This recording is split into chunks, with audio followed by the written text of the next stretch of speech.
reciba la hoja de trabajo. Lección 7. Lección 7 en esta escuela bíblica de la iglesia. El título es Los pecados y la naturaleza pecaminosa. Los pecados y la naturaleza pecaminosa. Quiero llamar su atención al siguiente punto para enfocarlo a usted. Una cosa es saber leer las palabras. Leer las palabras. Pero a partir de allí comienza la crisis, porque según sepamos leer, fíjese, una cosa es leer, pero a la hora de leer, según lo hacemos, es el nivel de comprensión que alcanzamos. Como parte de mi experiencia y crisis propia es que al leer las cartas de Pablo, encontré un lenguaje muy elevado en cuanto a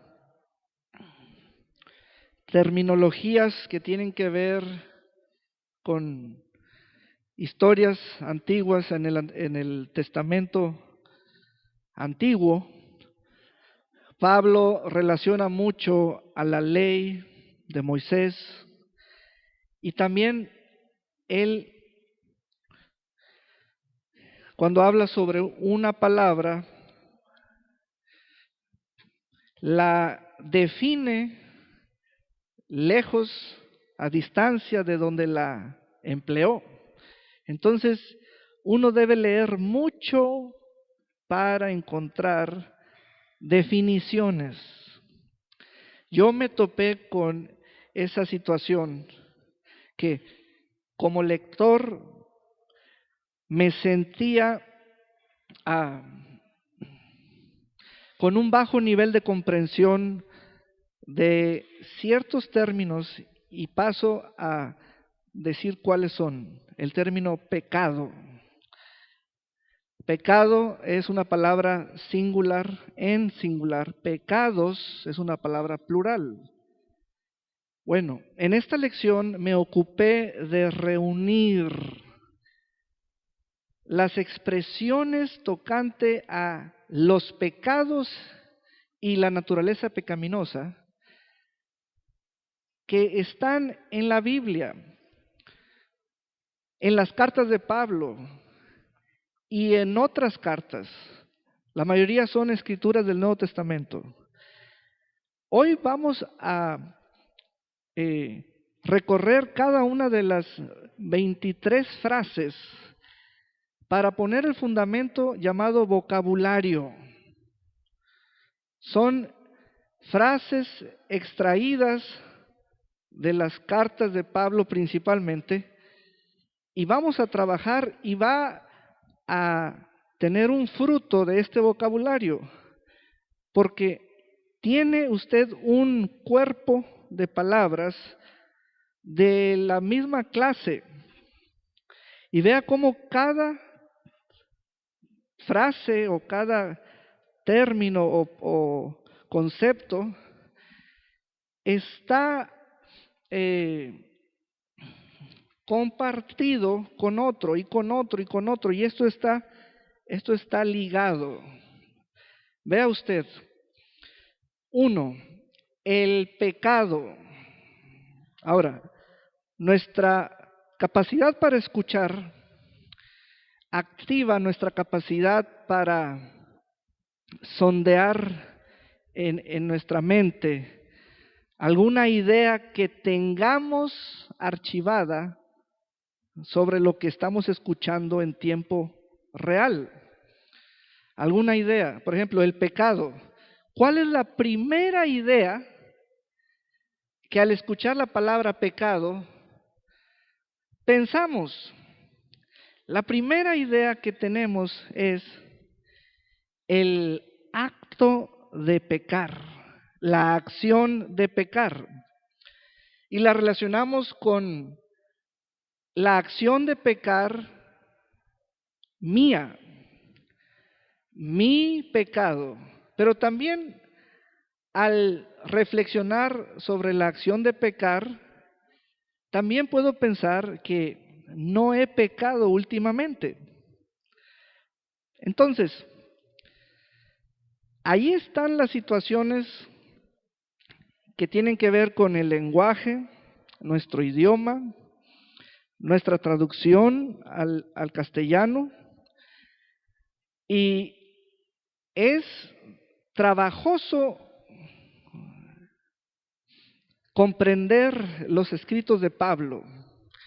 Yo recién descubrí, fíjense, para darles detalles de este estudio, de esta lección, recién descubrí que pecado, por ejemplo, el pecado y los pecados son dos cosas diferentes. Y entonces, ¿por qué? Porque cuando Pablo escribe sobre el pecado, es implícito de la naturaleza pecaminosa.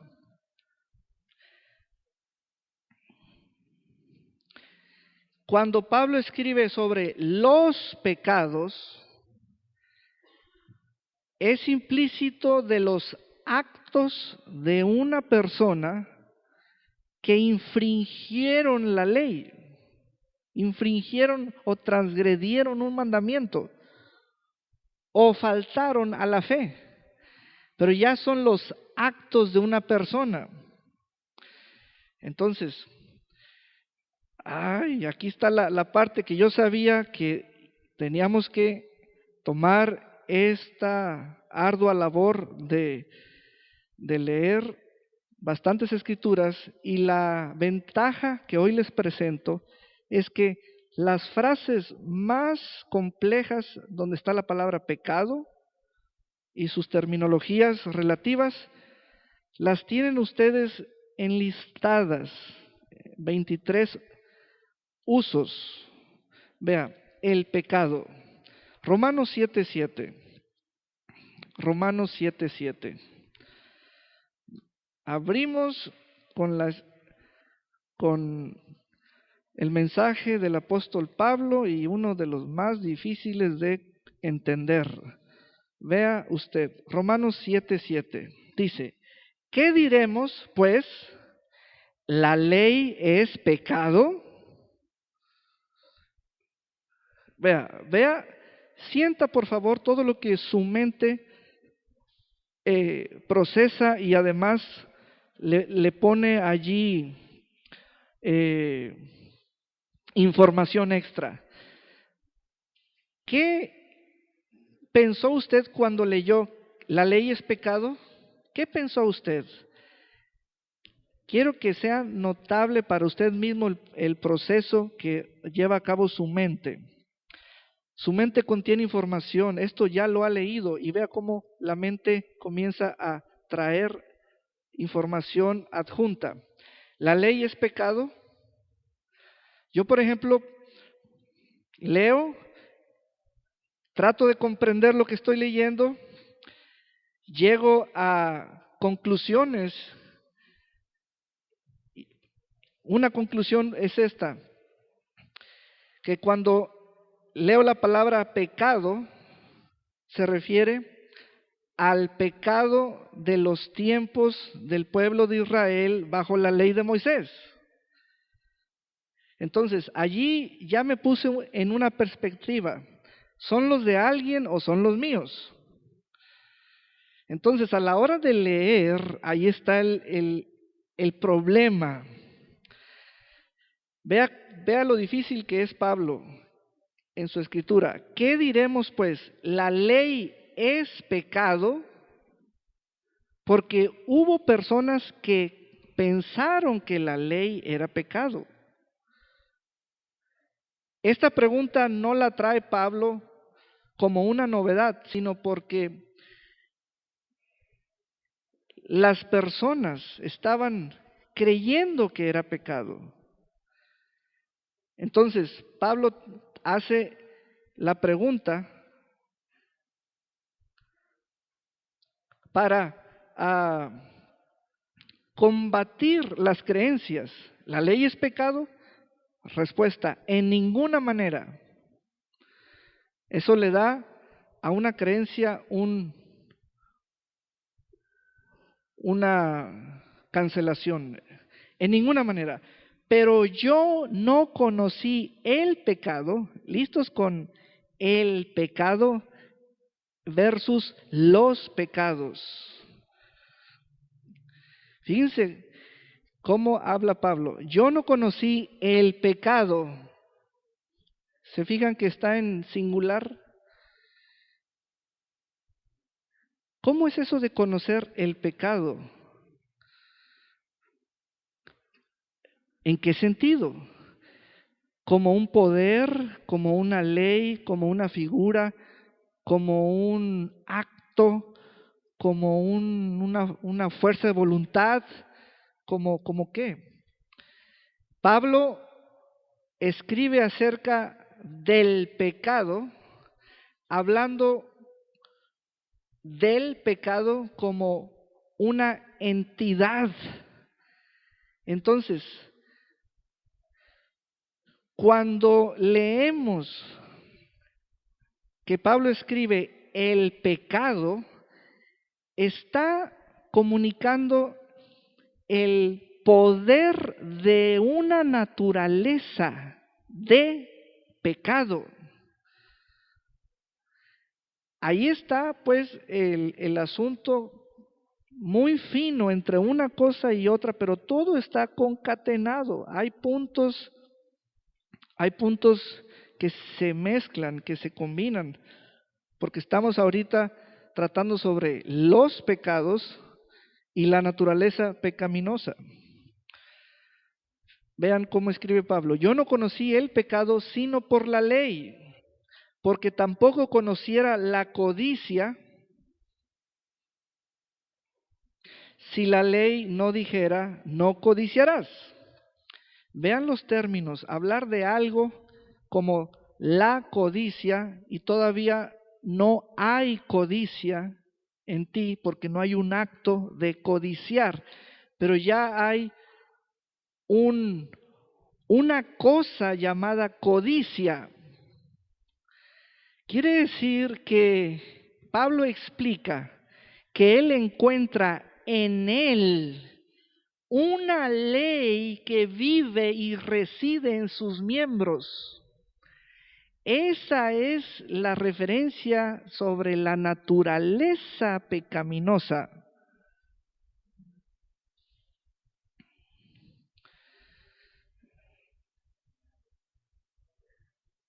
Ahora vamos al capítulo 14, versículo 23. Fíjense hasta qué momento, después de tratar el pecado como una entidad de poder, Pablo en el 14:23 hasta el 14:23 habla acerca de lo que el pecado es. Dice, pero el que duda sobre lo que come es condenado, porque no lo hace con fe. Y todo lo que no proviene de fe, ahora, entendamos conforme estamos leyendo y de dónde partimos. Como Pablo aquí ya nos presenta la fe, entonces tiene que ver con la naturaleza de la fe. Entonces dice, y todo lo que no proviene de la naturaleza de la fe es de la naturaleza de pecado. Allí te agregué la palabra naturaleza para que comprendas que los términos fe y pecado están siendo mostrados en un cuadro comparativo donde una cosa no es la otra y viceversa. Tiene que ver con la naturaleza. Es una condición guardada en el ser humano. Esos son los términos difíciles de hilar a la hora de leer, porque la comprensión más práctica que nosotros tenemos, como en el archivo del intelecto, es cuando pecamos. Yo solo sé cuando peco y pido perdón por el error. Y es todo lo que sabemos. Leemos mucho, sabemos poco.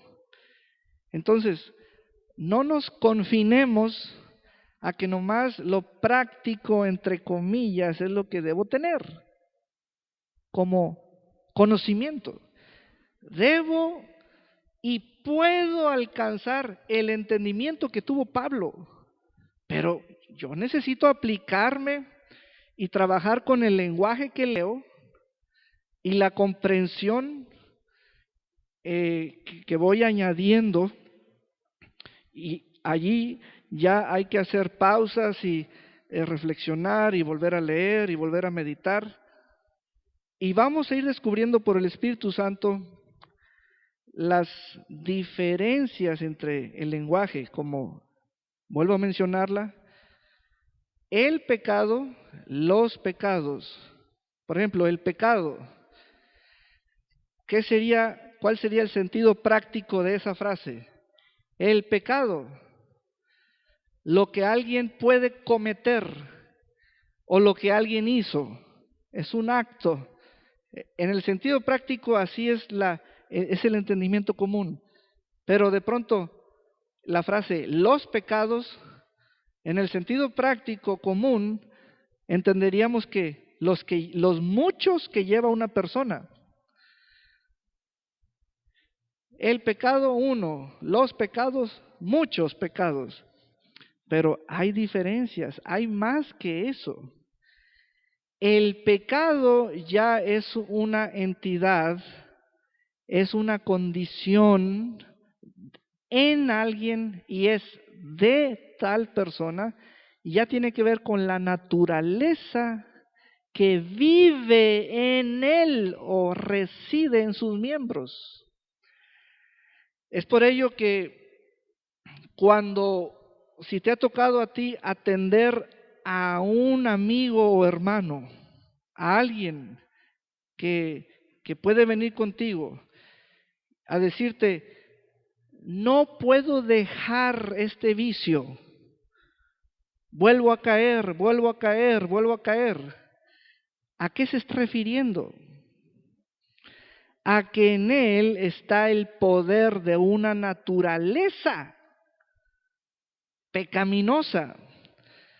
Entonces, la vida del hombre y la mujer reflejan que está vivo en él o en ella. Fíjense lo que les voy a decir. Qué bueno que vinimos hoy y el Espíritu del Señor nos está ayudando.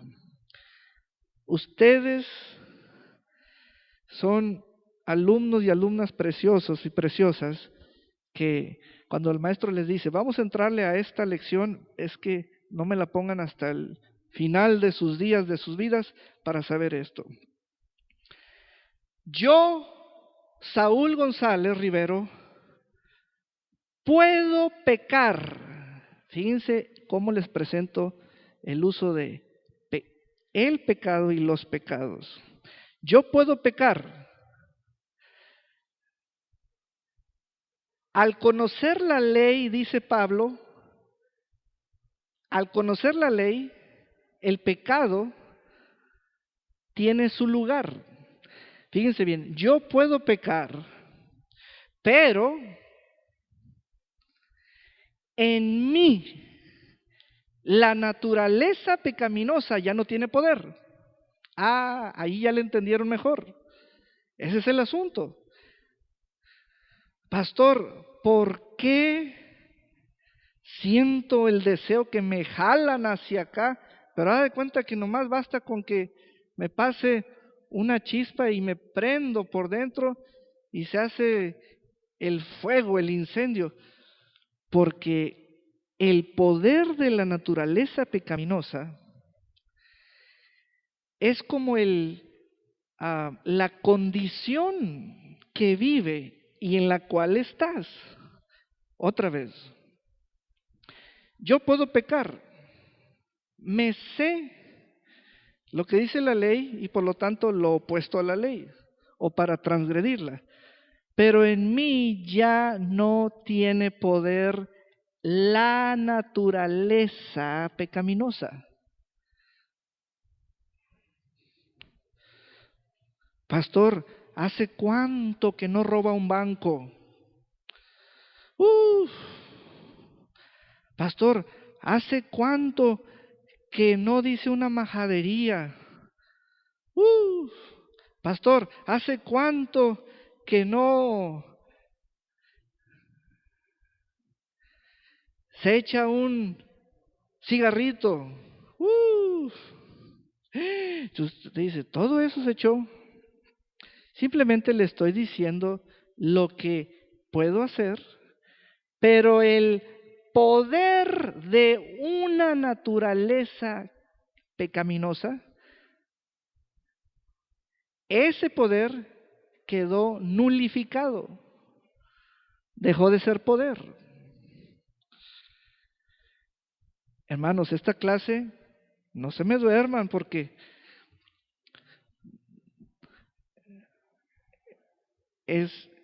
fíjense, llevamos un punto y son 23 y todos leemos estas frases y no podemos decir es lo mismo, es lo mismo, es la misma, es la misma, es la repetición. No, son sentidos que Pablo emplea para tratar un asunto, un aspecto, una condición, un hecho, una acción, un resultado, una entidad, una fuerza, una ley, un cuerpo de pecado. Fíjense, el pecado. 2, la ley del pecado. Fíjense nomás, hasta ley tiene. 3, el engaño del pecado. 4, la entrada del pecado al mundo.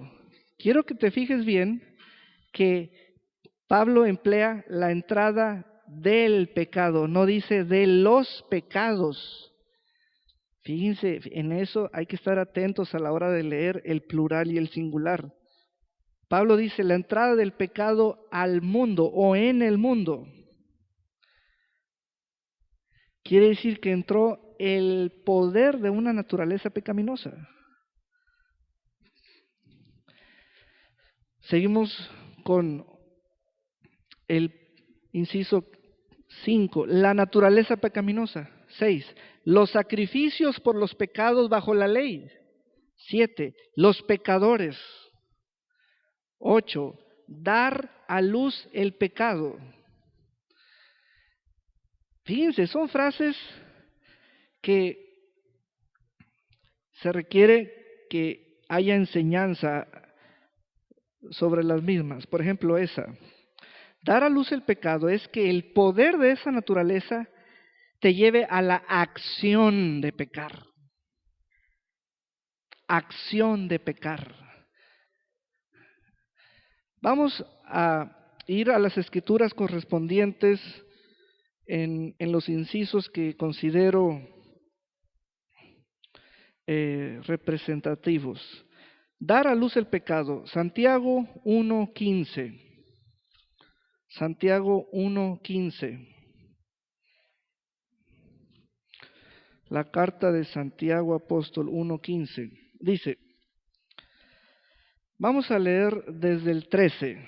Cuando alguno es tentado, no diga que es tentado de parte de Dios, porque Dios no puede ser tentado por el mal, ni Él tienta a nadie, sino que cada uno es tentado cuando de su propia concupiscencia. A ver, hagamos un inventario de qué es lo que vive en ti.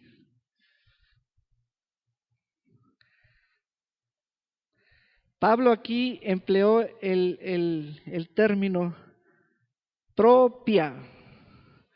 Propia indica relativo a propiedad, o sea, es tuya, algo es tuyo, es algo que está residiendo en ti por derecho legal. Propia concupiscencia. Ahí es cuando el hombre natural dice, yo no he pecado. ¿A qué se refirió?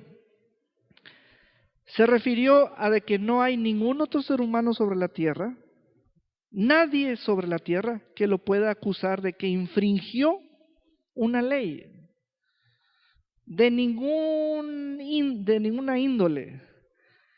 Así se siente el hombre que así habla, que no ha infringido la ley. Bueno, pero Santiago nos está dando un mensaje de que antes de pecar, algo vive en ti.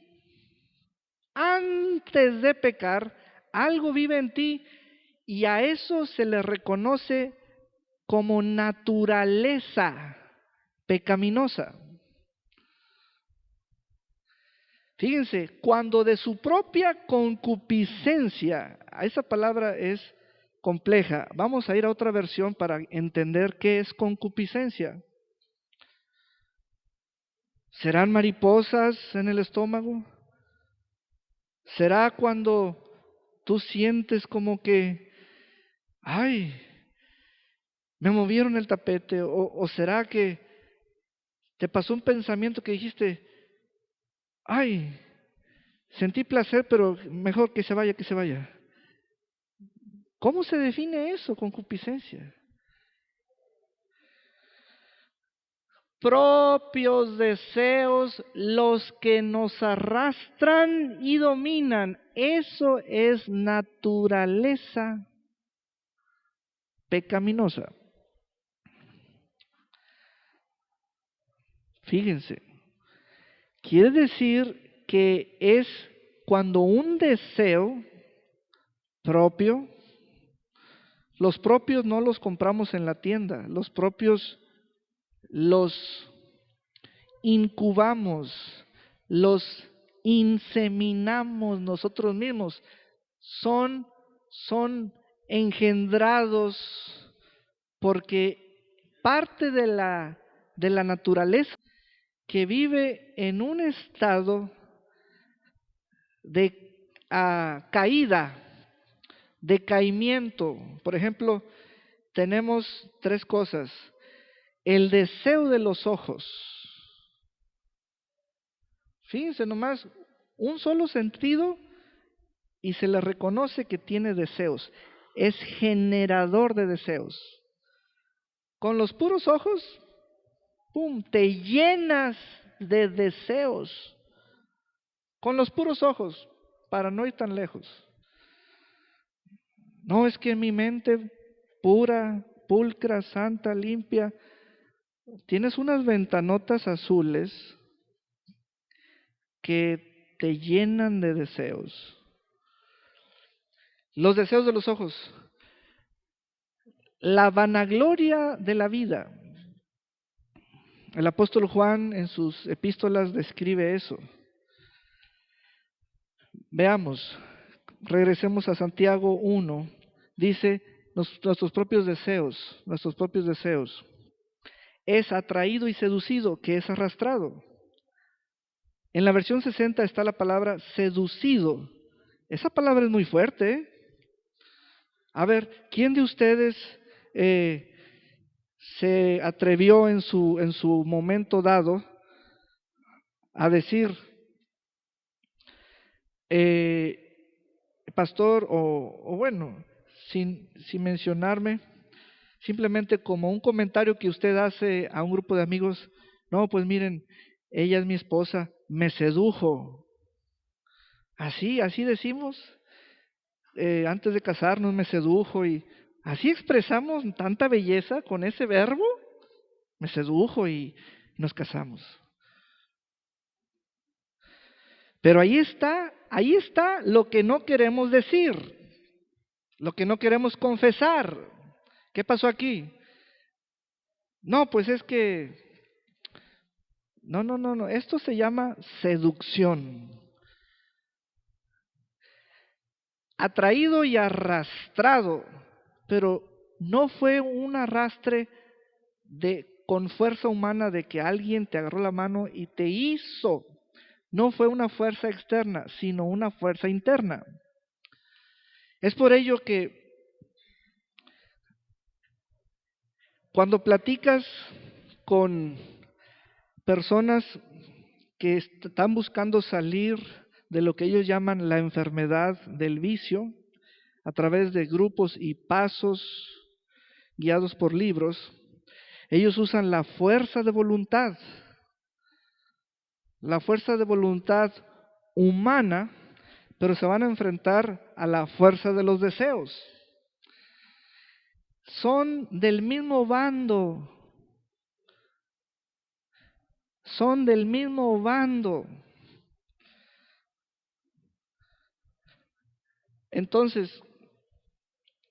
dice Santiago es el apóstol que nos explica, le explica al cuerpo de Cristo ese proceso para lo que dice el punto 8, dar a luz el pecado.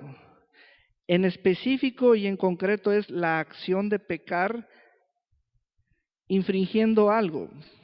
Ahora, hago un paréntesis porque al principio no definí etimológicamente la palabra pecado, porque una cosa es leer definiciones bíblicas, otra cosa es leer definiciones etimológicas que tienen que ver con la raíz de esa palabra que nos llega al castellano. Pecado en su sentido de definición raíz es cuando tú haces un acto y no ganas el premio, como si estuvieras en una competencia. El no haber ganado el premio como si estuvieras en una competencia ya te tachó. Es pecado. Fíjate, en su sentido de explicar el por qué esa palabra aparece en el lenguaje de las personas. Claro, esa palabra tuvo un nacimiento en un idioma y ya nosotros la usamos porque llegó a nuestro idioma. Entonces, dice 15, Santiago 1:15, entonces la concupiscencia después que ha concebido, vean los verbos, hermanas y hermanos. Nosotros somos muy hábiles para decir, lo vi pecando, porque lo vi con esto, son elementos. Tú dices que elementos, pero entendamos lo que no se ve. Entonces la concupiscencia, después que ha concebido, el verbo concebir tiene que ver con un alumbramiento, pero eso es la parte final de una gestación. Entonces, el llegar a concebir es porque ya va a nacer el pecado. Pero la parte de la gestación también cuenta. O sea, está una mujer embarazada. Al principio nadie sabe, nomás ella y su esposo. Pero ya después todo el mundo sabe. ¿Por qué? Porque creció la panza. Pero ya después sabemos algo más.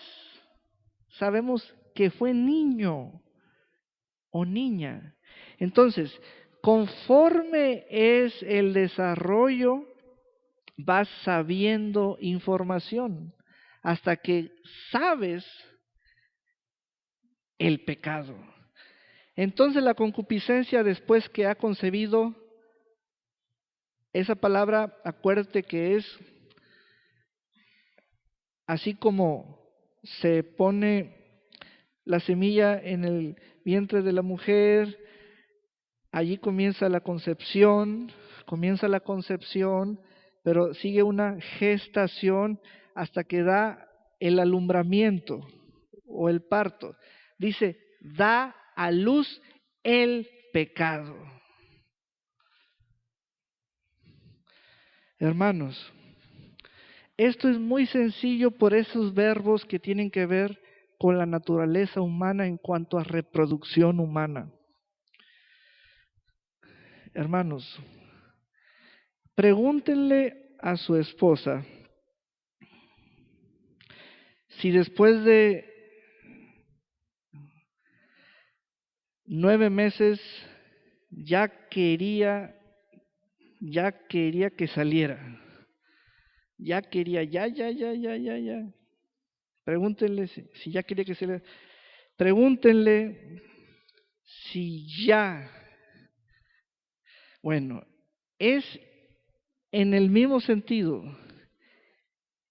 Eso que al principio fue un deseo, va a dar a luz. Va a dar a luz. Va a dar a luz.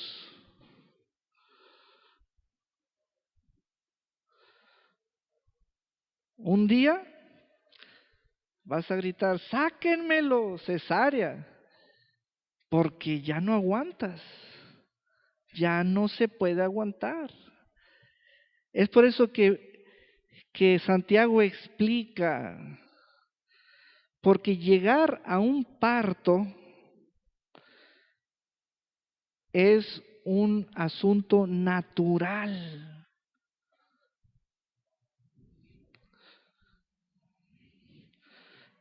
¿Qué te parece si agarras a una dama y le dices, hermanita, usted es la elegida para hacerle cesárea? ¿Qué? Yo no estoy embarazada. O sea, esto de dar a luz el pecado no es porque te tocó, no, es porque estabas embarazada de y diste a luz,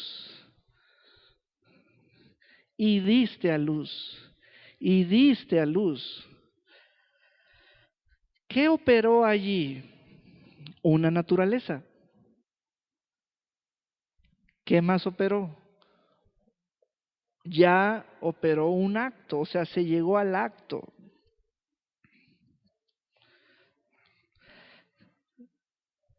Miren,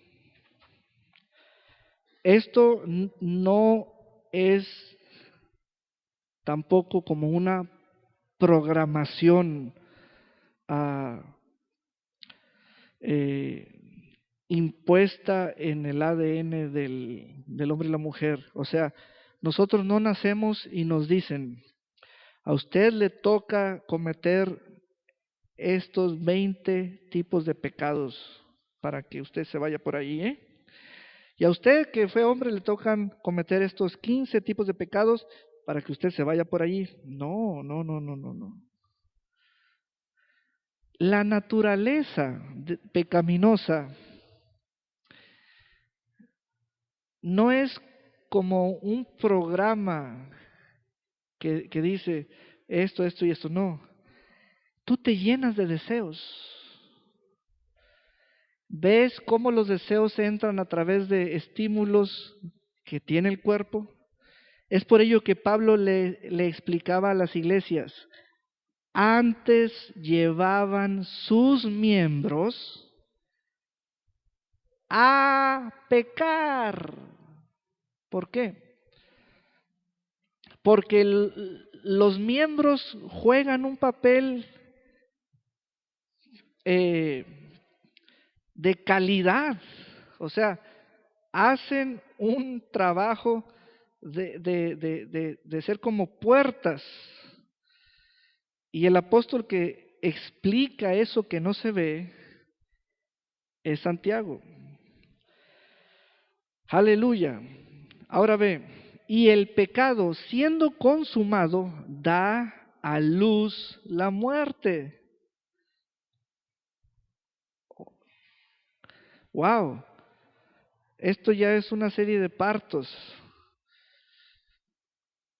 Haz de cuenta que lo que comienzas a vivir y a exhibir es que a cada rato estás pariendo, pero es algo que te va a matar. Y entonces paso al punto 12, Romanos 6:23. Romanos 6:23 dice, porque la paga del pecado es muerte, mas la dádiva de Dios es vida eterna en Cristo Jesús, Señor nuestro. Aleluya.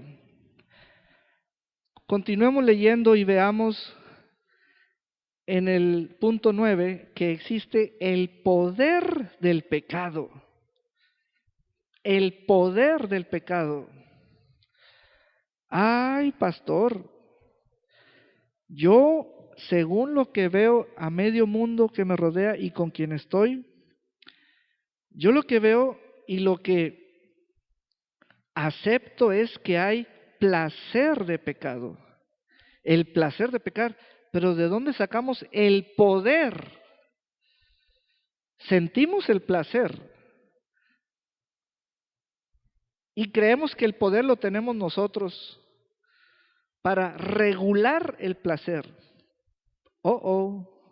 Pablo va a explicarnos que hay un poder del pecado.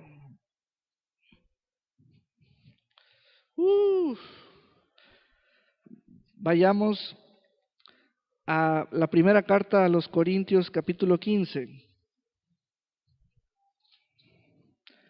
15:56.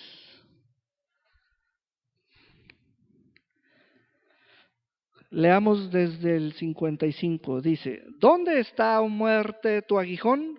¿Dónde, oh sepulcro, tu victoria? Ya que el aguijón de la muerte es el pecado.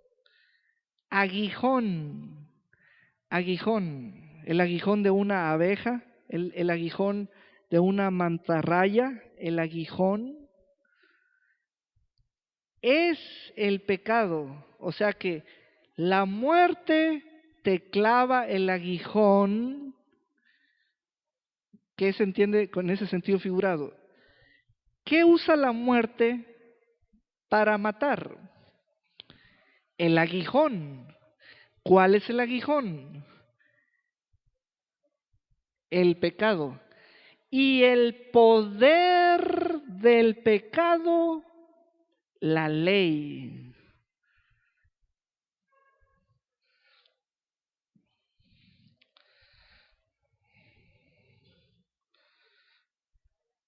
Y en ocasiones escuchamos unas expresiones muy vulgares del público en general cuando dicen, yo la ley la hago para un lado, yo eso ya me lo sé.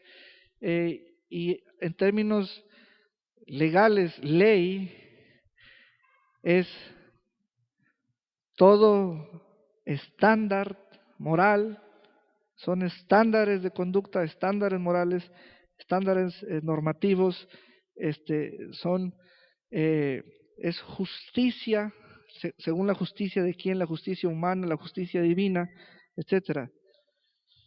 Y el poder del pecado, la ley. Pablo dijo que la ley no es pecado, pero la ley es el poder del pecado, porque según la transgresión de la ley es lo que te condena la ley. Entra la condenación de la ley.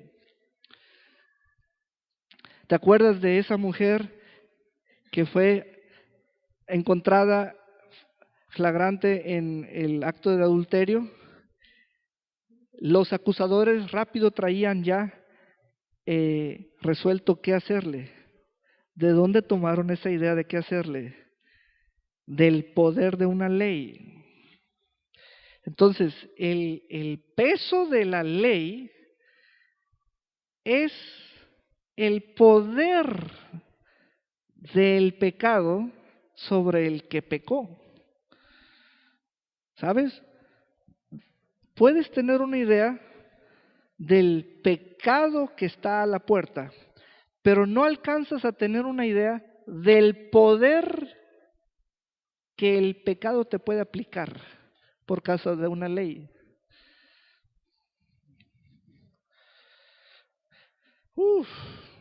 Ahora, ya para llegar a un punto en donde Cristo aparece, aleluya, y resumir esta lección, vamos al punto 15, donde dice Cristo, el sumo sacerdote que perdona. Ahora, les voy a explicar la función de Cristo como sacerdote. Cristo nació bajo la ley. Entonces, Él tenía que actuar siguiendo dicha ley. ¿En qué sentido? Que el poder del pecado estaba listo para venir sobre Él, pero resultó que nunca pecó. ¡Aleluya! Entonces el poder del pecado conoció por primera vez a un ser humano que dijo, me le acerco a través de fariseos, me le acerco a través de escribas, me le acerco a través de burladores, de testigos mentirosos, y no cae en la tentación. No cae. Tráiganle al mismo diablo. Llegó el mismo Satán, lo tentó 3 veces y no cayó en la tentación. Nunca pecó. Bueno, cuando Jesús es crucificado, su sangre es derramada, su cuerpo es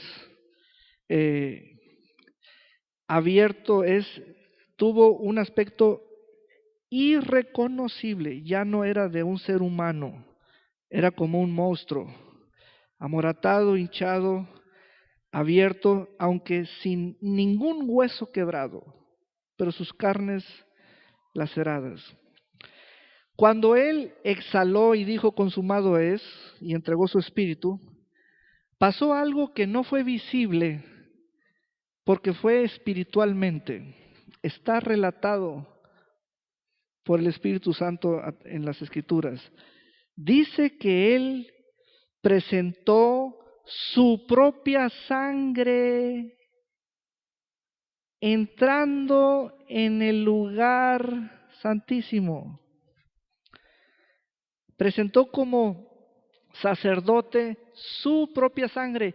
No trajo la sangre de un animal, sino la suya propia.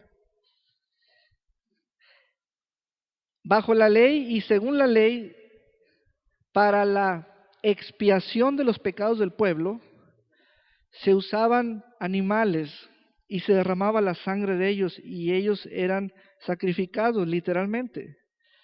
Lo de Jesús fue un sacrificio literal, es un sacrificio de un ser humano. Es un sacrificio, no debes llamarlo Ay, se murió solo. Ay, no, no, no, no, no. Es un sacrificio. Sacrificaron a un hombre. Entonces, en los tiempos de la ley de Moisés, el sacerdote oficiaba una vez al año la presentación de la sangre de unos animales y rociaba la sangre encima de un cofre que es el cofre del propiciatorio, y todo el pueblo estaba afuera esperando un resultado. ¿Cuál es ese resultado? Si el sacerdote salía vivo, significaba que Dios había aceptado la sangre. Si el sacerdote no salía vivo, es que allí hubo una falta. El sacerdote llevaba en sus vestimentas, hasta en la altura de los bordes de su vestido sacerdotal, unas campanitas, y al ir caminando se movían, y por el sonido sabían que estaba vivo todavía. Bueno, cuando Jesús presenta su sangre, allí comienza el conteo de los 3 días en la tumba. Y entramos en ese momento de predicamento. Si Jesús no sale vivo del lugar santísimo, es que el Padre no aceptó esa sangre. Y pasó un día, y todos estábamos así. Y pasó otro día. Ay, ay, ay, ay, ay, ay, ay. Si nuestro sacerdote no sale vivo de esa tumba, estamos arruinados. Y al tercer día resucitó. La resurrección significa que salió vivo del lugar santísimo y le fue aceptada su sangre. Dele un gran aplauso al Señor. Aleluya. Aleluya.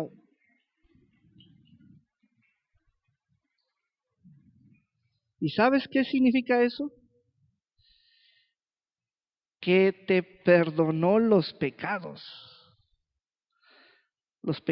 del pueblo, así como era una ceremonia sacerdotal oficiada a favor del pueblo, así Cristo la hizo una sola ofrenda a favor de todos.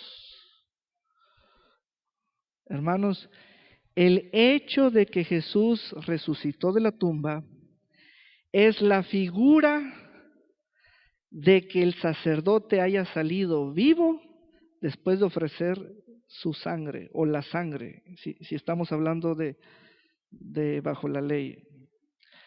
Cuando Cristo resucitó, se le pudo dar el anuncio a toda criatura. La sangre les perdonó los pecados a todos.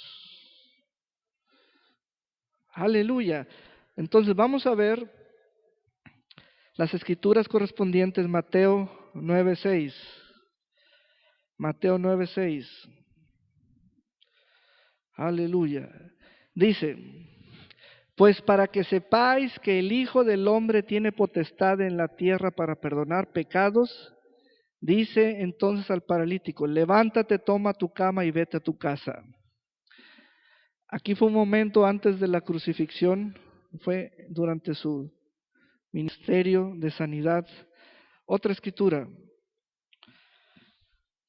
Colosenses 1:14.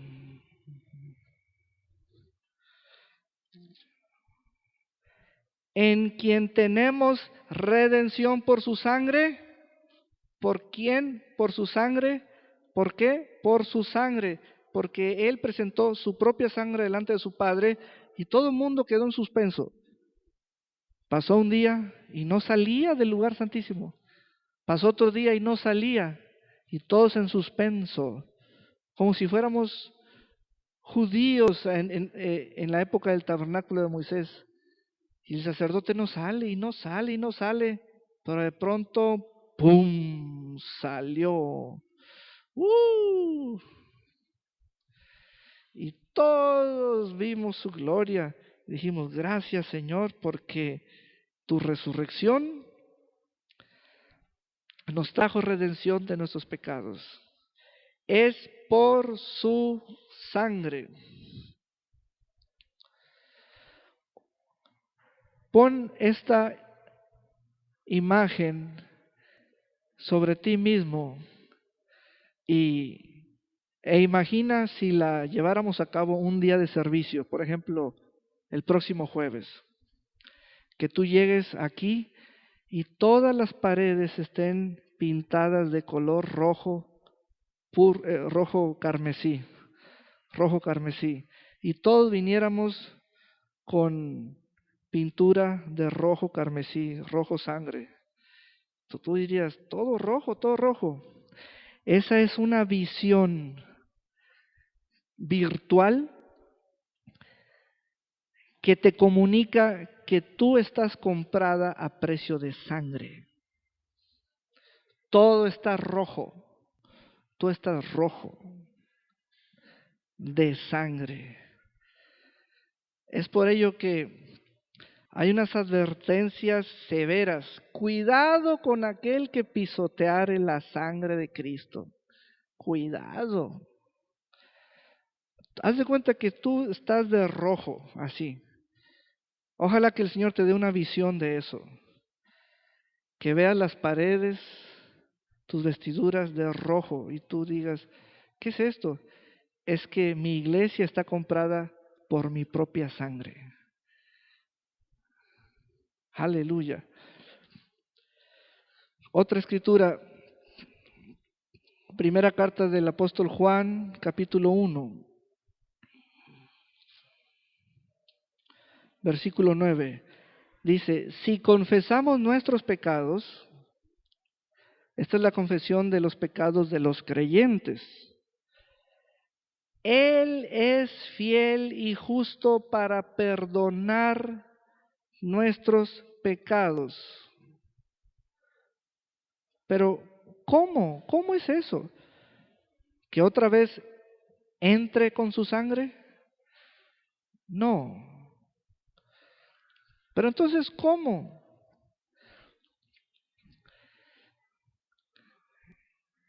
Entrando tú con tu confesión de pecados. Cristo ya entró con su sangre, ahora falta que tú vayas a entrar hacia Él con tu confesión de pecados.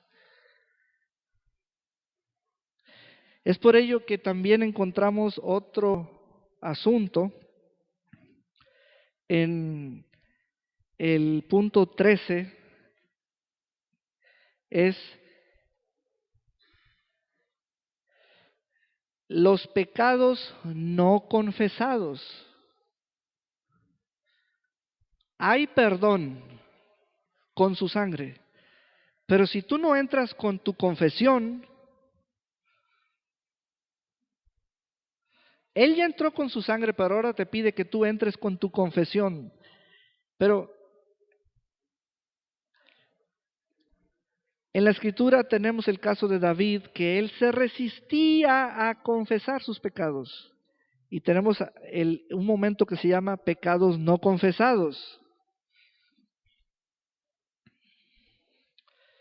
Salmo 32. Salmo 32.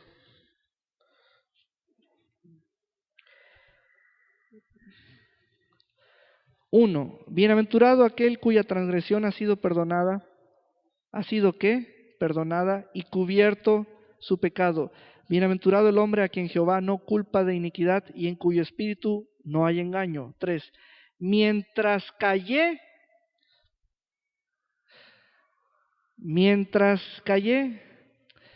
no pasaba nada. No, sí pasaba algo. Morían tus huesos.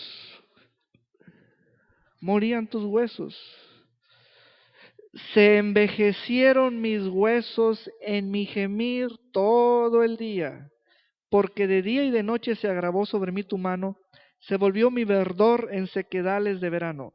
5. Mi pecado te declaré, y no encubrí mi iniquidad. Dije, confesaré mis transgresiones a Jehová, y tú perdonaste la maldad de mi pecado. Aleluya.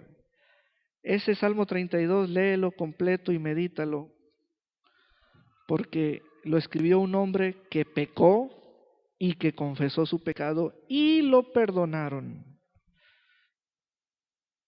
E hizo cosas que tú no has hecho, muy, muy graves,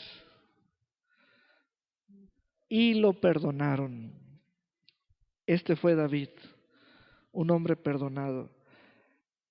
Así que, dado ese sacrificio, tenemos ya nuevas condiciones o estados. Por ejemplo, conocemos ahora la 19, que es libertados del pecado.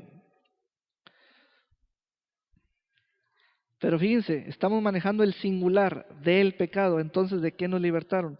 De esa naturaleza pecaminosa.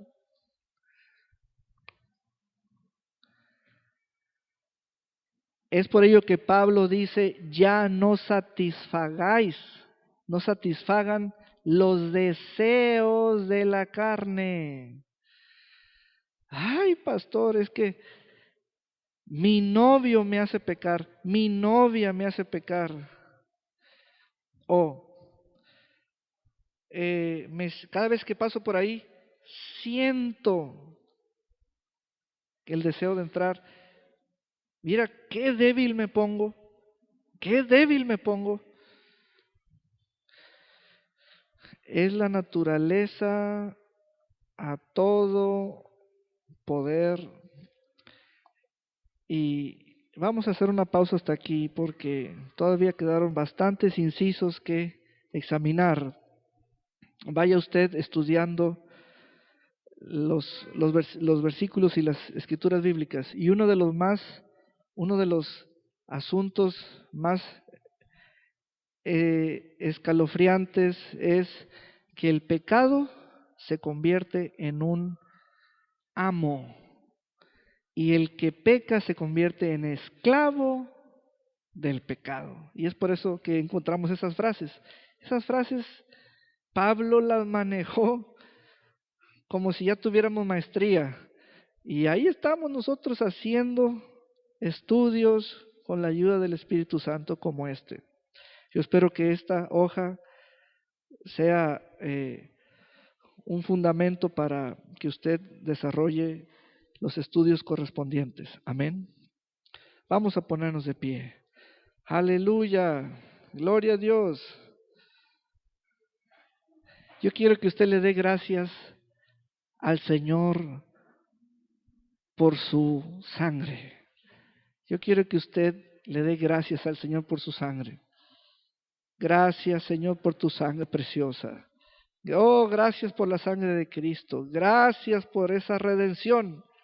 A precio de sangre fue llamada la iglesia, fue rescatada la iglesia, fue formada la iglesia.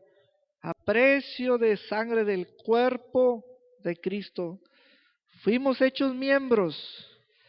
Hoy, Señor, tu Espíritu Santo nos lleva a esa conciencia espiritual por el Espíritu Santo de revelación y de sabiduría en este conocimiento de Cristo.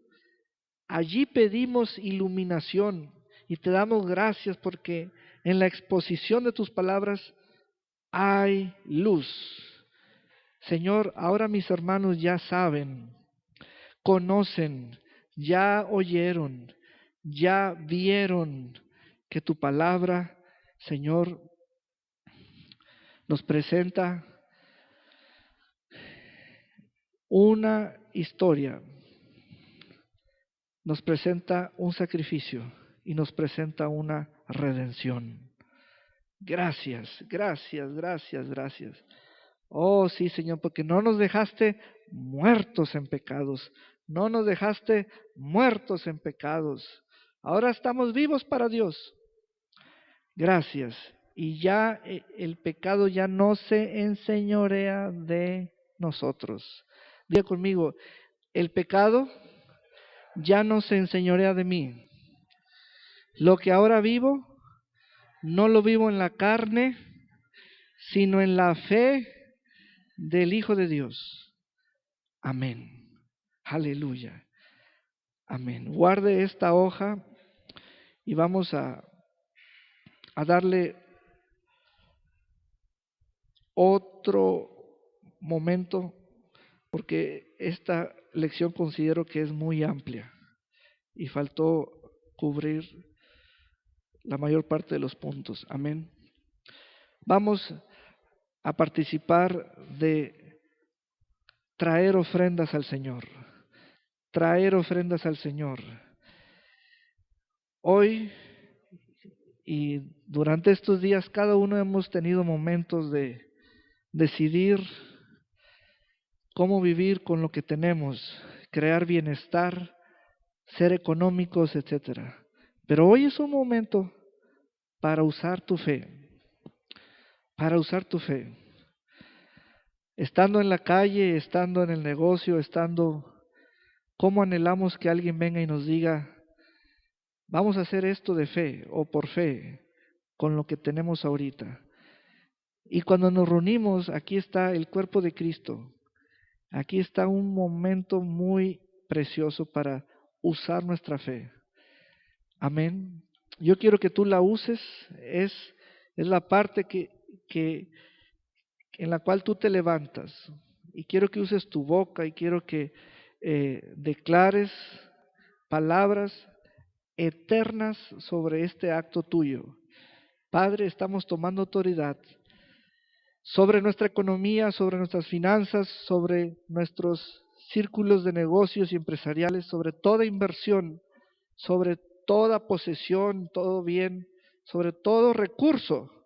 Padre, nosotros hablamos vida a todo aquello que está en nuestra mano, que tiene nuestro nombre.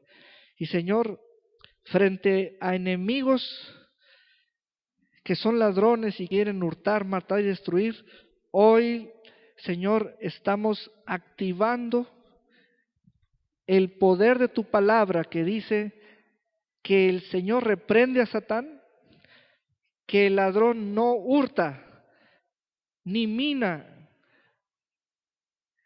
que nuestras vides dan fruto, que nuestras tierras son fértiles, que tenemos cosecha en este tiempo. En un sentido figurado, Señor, vendemos cuando es difícil y compramos cuando es difícil hacerlo. Señor, porque vamos a presentarnos delante de ti como hijos y herederos y coherederos del pacto que Cristo tiene. Así que en esa participación, que tenemos un lugar con Cristo, actuamos de esta manera. Gracias, Señor, por tus bendiciones, que tú, el que bendice, bendices en este momento a quienes tenemos las promesas. En el nombre de Jesús. Amén. Y diga